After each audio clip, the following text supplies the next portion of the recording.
존경하는 최현일 의원님 질의해 주시기 바랍니다. 네, 영동포 갑 최현일 의원입니다. 어제 저는 후보자가 미국에 있는 아들의 대학교 졸업식 날짜와 공무 출장 일정을 맞췄다는 의혹을 제기했습니다.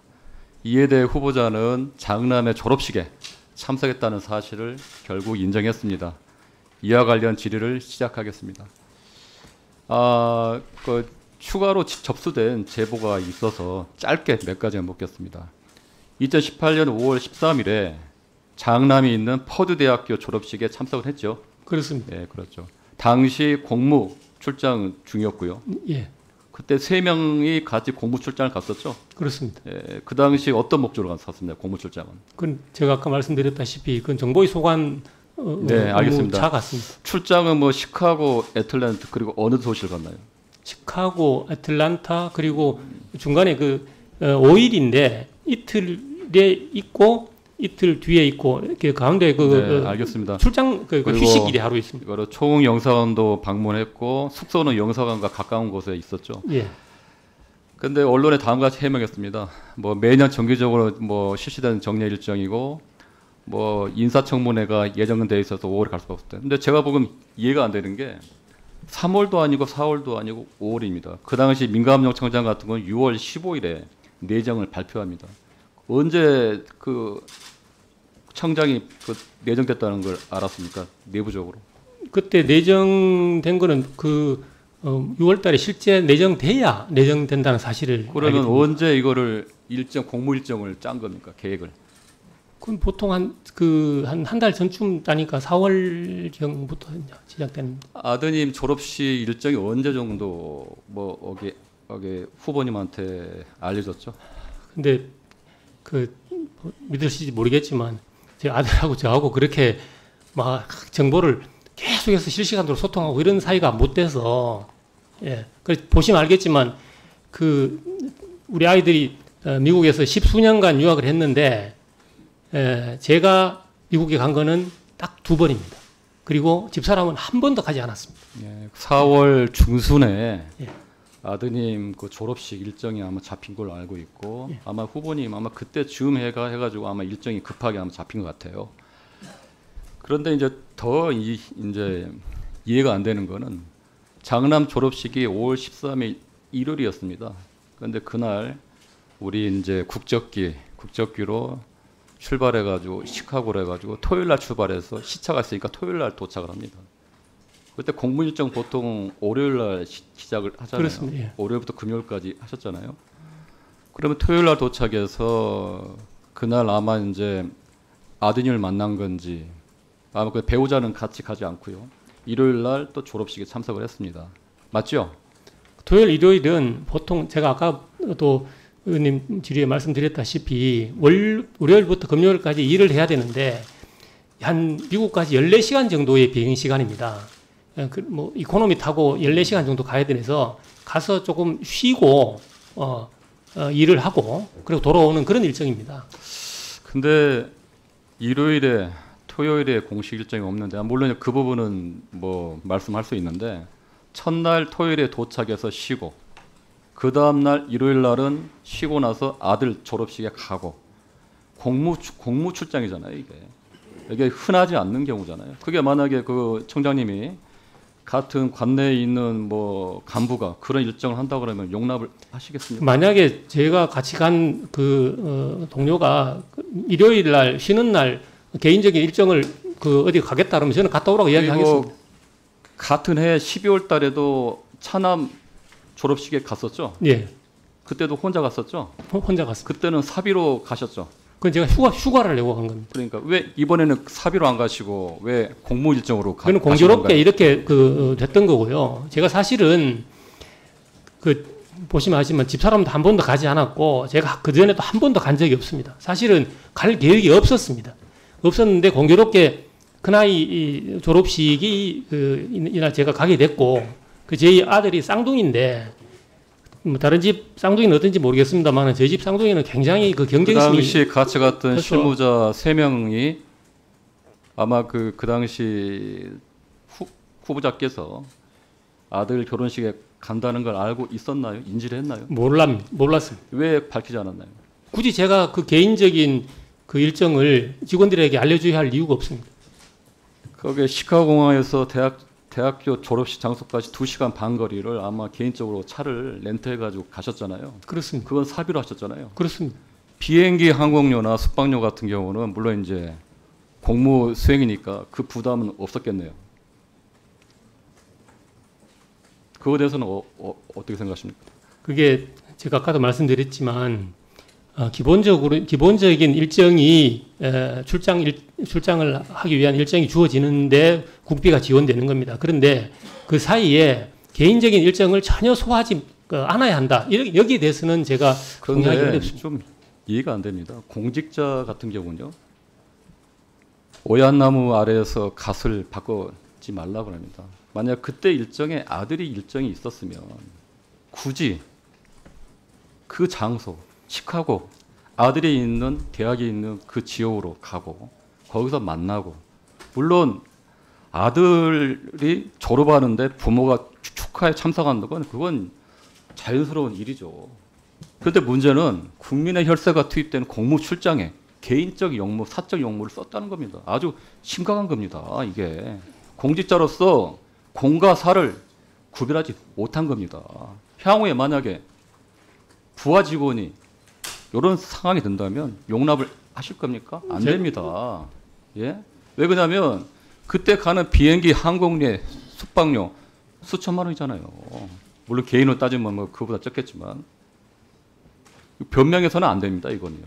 변명할 생각도 없습니다. 잘못된 거는 솔직히 이 자리에서 국민께 죄송하다 사과하고 향후 이런 일이 만약에 관내에 있는 그 직원들이나 간부들이 그런 일 하게 되면 제발 좀 않더라 말씀을 해야 되는 게 아닙니까? 한번 그 부분 말씀해 보십시오. 사실 뭐 이런 그 사안에 제 생각과 의원님 생각이 조금 다른 것 같은데 의원님께서 뭐 국민을 대표해서 말씀 주시는 거니까 엄중하게 받아들이겠습니다. 그리고 앞으로 그 제가 어느 정도의 공직 생활을 할지 모르겠습니다만 이제 공직 생활을 하는데 엄정한 잣대로 무겁게 받아들이겠습니다.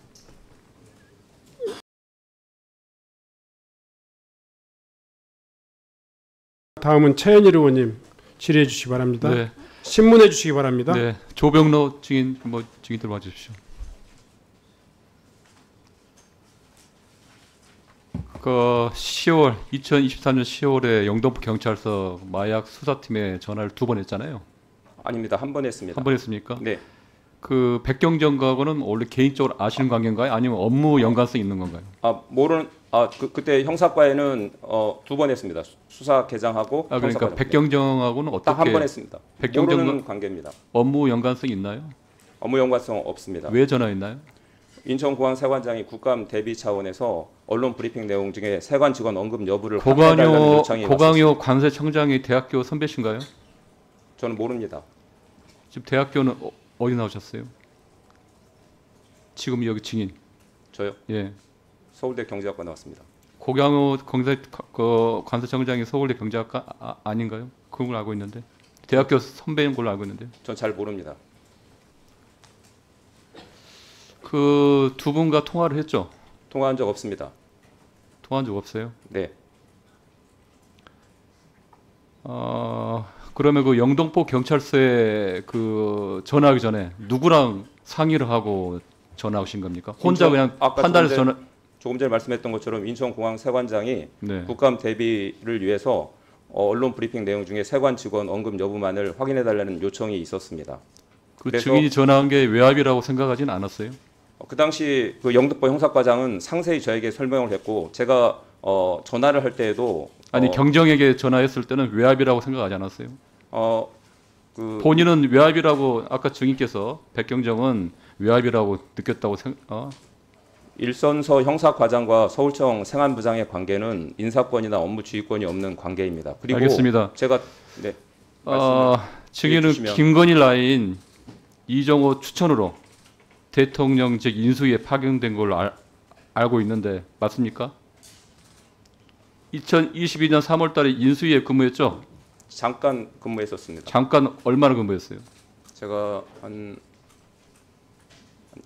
2, 3주 근무했던 것 같습니다. 제가 여기- 정확히는 제 기억을 못 하겠습니다. 여기 청장 경찰청장 후보자님하고 잘 아세요? 같이 근무하셨죠 그 당시에? 아니요, 아닙니다. 아니 그때, 인수위에 근무했다는 거 아니에요? 인수에 근무하더라도 그 부처가 다르기 때문에 같이 잠깐만요. 근무한지도 몰랐습니다. 후보자님 저기 조병로 증인 아세요? 잘 알고 있습니다. 인수에서 제가 만나진 않았다는 말씀을 드린 겁니다. 금방- 인수에서는 같이 근무를 한 게 아닙니다. 근무하지 않았고요. 예. 네, 그거는 좀 다고요. 이종호 씨하고는 아까 이제 모른다고 그랬죠. 네, 근데 그 당시 2009년 3월달에 조지호 경찰청장 후보자하고는 그 경찰청 경무기획국에서 같이 근무를 했죠. 두 분. 정확히 시기를 2009년 3월달에 후보자님 같이 근무하셨죠? 2009년에 저는 경찰청 기획조정과에 있었고 네. 우리 그 조 증인은 아마도 남대문 교통과장 정도 하지 않았을까 싶은데요. 제가 파악한 바로는 경찰청 경무기획국에 네, 그때 과는 다르지만 네, 같이 복지과 같이 복지계장 했던 것 근무했습니다. 같습니다. 그때 아마 네, 서로 네, 네. 안면이 있고 잘하는 사이로 알고 있습니다. 아까 최모 씨는 얘기했고 이 사건의 가장 심각한 문제는 아시다시피 업무 연관성도 사적 관계도 없는데 경무관님이 수사팀에 전화한 겁니다. 그리고 수사 내용을 언급하고 그 수사 결과에 영향을 미치려다가 실패한 사건입니다. 그리고 이제 이종호 씨가 또 그 당시에 공교롭게도 이 경무관님의 승진을 언급했고 그 카톡방에서 이후 이제 경찰의 감찰 그리고 인사혁신처 징계위원회 캐보되었던 조 경무관을 불문 처리를 받아 권력으로부터 비호받지 않았냐라는 의심을 받는다는 겁니다. 어떻게 생각하십니까? 의원님 그건 전혀 사실이 아닙니다. 저에게 말씀할 기회를 좀 주십시오. 예, 잠깐만요. 좀 이따 후보자에게 묻겠습니다. 그 후보자께서는 서울청장 취임에 여러 번 기강회의를 질책하고 의무 위반 예방을 강조했습니다. 또한 경찰청장이 임명된다면 모두가 공감하는 법질서를 만들어야 했습니다. 그런데 백경정에 대한 인사 발령과 경고 누가 보기에도 국민이 보기에도 보복성 자천 조치라고 생각을 합니다. 그거에 대해서 어떻게 생각하십니까, 후보자님? 의원님, 제가 만약에 우리 백 과장에 대해서 보복성 인사를 하려고 했으면 상반기 정기 인사에 전체적인 인사에서 묻어서 그렇게 했을 겁니다. 그런데 그때는 그 수사부장이 건의하기를 지금 그 계속 진행 중인 사건이 있고 중요 사건이니까 이것은 1년이 지나서 인사 대상이 됐지만 계속 수사를 하게끔 맡겨두는 게 좋겠다 이런 건의를 받고 제가 그 수용을 해서 맡겨놨던 겁니다. 그런데 예. 조병로 근무관이 이종호 라인이라는 건 알고 계셨어요? 조병로 경무관은 저 경정 때부터 아는 사이지만 그 이종호 씨 이야기는 최근에 언론을 통해서 알게 됐고 그리고 조병로 경무관하고 저하고 그리고 오래전부터 알지만 그리고 개인적으로 뭐 이렇게 연락하고 그런 사이는 아니었습니다.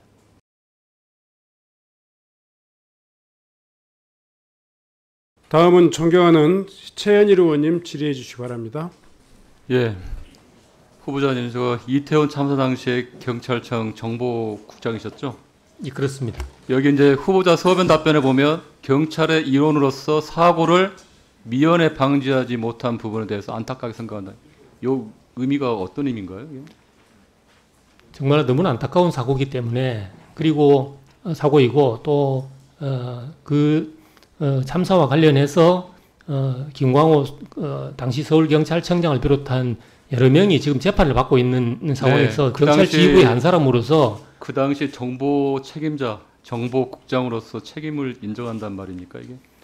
그 뭐 정보국장으로서 정말 거기에서 사고가 미연에 방지됐으면 좋았겠다는 그런 마음입니다. 그 경찰청에서 쓰는 그 경찰 견문관리 시스템 폼스란 게 뭐죠? 이게? 그 경찰 그러니까 첩보를 올리는 시스템으로 이해하시면 될 것 같습니다. 그 당시 이태원 참사 그 즈음에서 9월달에 SRI 해가지고 특정 정보 보고 이런 전국 지역 행사 관련 위험 요인 정보를 수집해달라고 뿌린 기억이 나시나요? 그거는 SRI는 보통 그 실무적으로 뿌리기 때문에 정보국장한테까지 SRI를 뿌리겠다 그러니까 이렇게 보고되지는 않습니다. 정보국장님 관할에 있는 사안이잖아요. 그러니까. 그 실무적으로 네.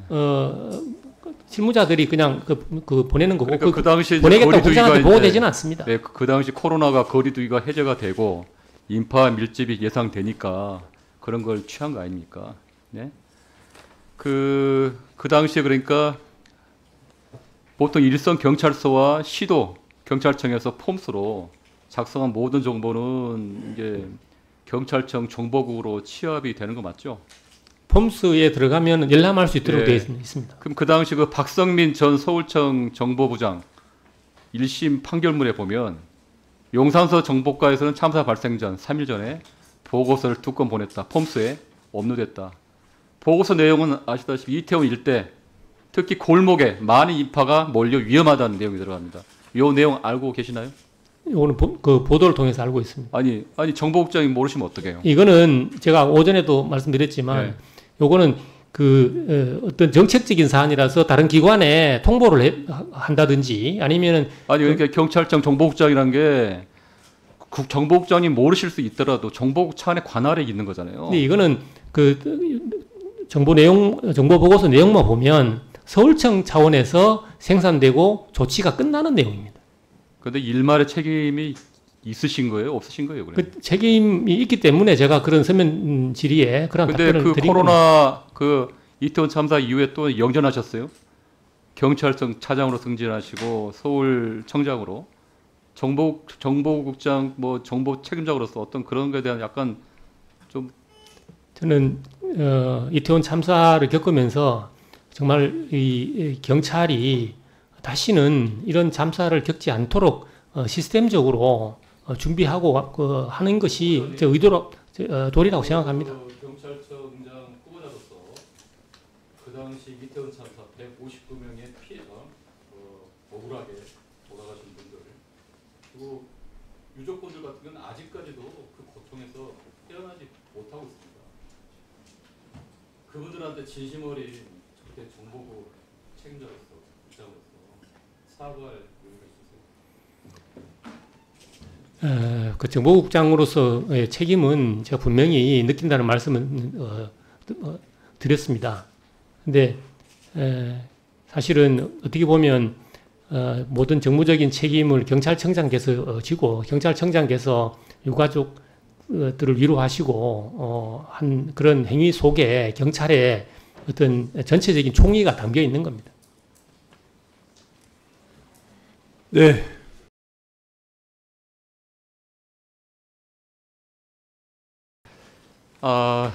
그 후보자께서 이제 서울청장 시절에 정치적 중립을 제대로 지켰다고 생각을 하시나요? 저는 최소한 제가 서울경찰청장을 하면서 정치적 중립이 훼손된 사례는 없다고 생각합니다. 그 김건희 여사 명품백 수수건에 대해서 최재형 목사가 고발됐잖아요. 그때 지난 4월 22일 날 정례 기자간담회 때 그때 스토킹 혐의 중심으로 들여다보고 있다. 다른 사항 없다. 그리고 필요하면 김건희 여사도 조사하겠다고 하셨습니다. 기억나시죠? 예. 지금도 스토킹 범죄라고 생각하시나요? 아니면 이걸 김영란법 위반 등 어떤 범법행위, 부적절한 어떤 행위로 보시나요? 예, 저희 서울경찰에서 수사하고 있는 것이 그 두 갈래입니다. 예. 하나는 주거침입 등과 관련돼서는 영등포 경찰서에서 수사를 하는 것이 있고 또 하나는 스토킹 혐의로 고발된 거를 그 서초경찰서에서 하고 있는 사안이 있습니다. 근데 제가 그때 기자간담회에서 이야기했던 거는 서초경찰서 사건이 예, 그건 알겠고요. 지금 후보자로서 생각은 어떤가요? 지금 그때의 생각이랑 변함이 없습니다. 그는 여전히 수사가 계속 진행 중에 있고 네, 알겠습니다. 관련 피고발인에 대해서 최근에 지금 김건희 여사가 추석을 조율하고 있습니다. 예, 최근에 김건희 여사가 검찰청사관이 경호처 소유의 부속 청사에서 조사를 받아가지고 뭐 짬짬이 뭐 황제 출장 조사라는 비판을 받았잖아요. 그리고 이제 이원석 검찰총장까지도 법 앞에 평등 원칙에 어겼다 했는데 후보자로서의 어떤 그거에 대해서는 입장은 어떤 건가요?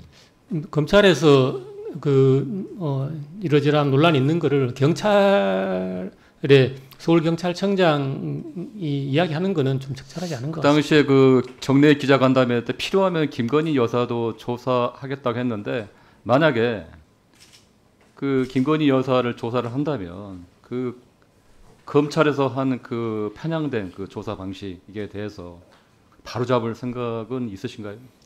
일단 그 수사진에서 지금 판단이 먼저 돼야 되고 하는 내용이지. 그런데 지금은 일단 피고발인 자격은 아닙니다.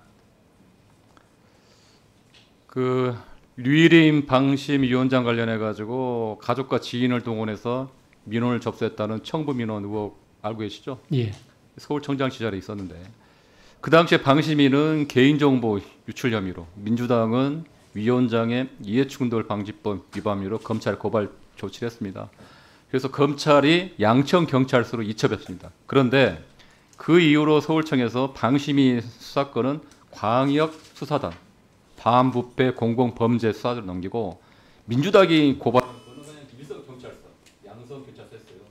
공정하지 않다고 생각 안 돼요. 저는 그 수사 담당 부서가 어딘가에 따라서 뭐 이렇게 공정하고 안 하고 그런 문제는 아니라고 봅니다. 근데 그 성격을 봐서 근데 이제 양쪽으로 그 양쪽 당사자들이 그냥 피고발된 상태이기 때문에 그걸 한 개 부서에서 담당하는 거는 조금 위험할 수 있습니다. 그래서 그거는 저는 분리시켜서 수사하는 거는 바람직하다고 보고 다만 그렇지 않습니다. 그래서 그 두 개 기관이 하는 거를 그 서울청에서 어느 하나가 좀 그 진도가 덜 나가지 않도록 계속해서 관리는 하고 있습니다. 네, 하여튼 그 후보자님, 그 경찰청장이 되신다면 권력의 편이 아니라 정치적 중립성을 철저하게 지키시고 국민의 편에서 서시길 바랍니다. 그리고 많은 국민분들이 그런 부분에서 지금까지 오늘 하루 종일 청문을 했는데 여러 가지 대해서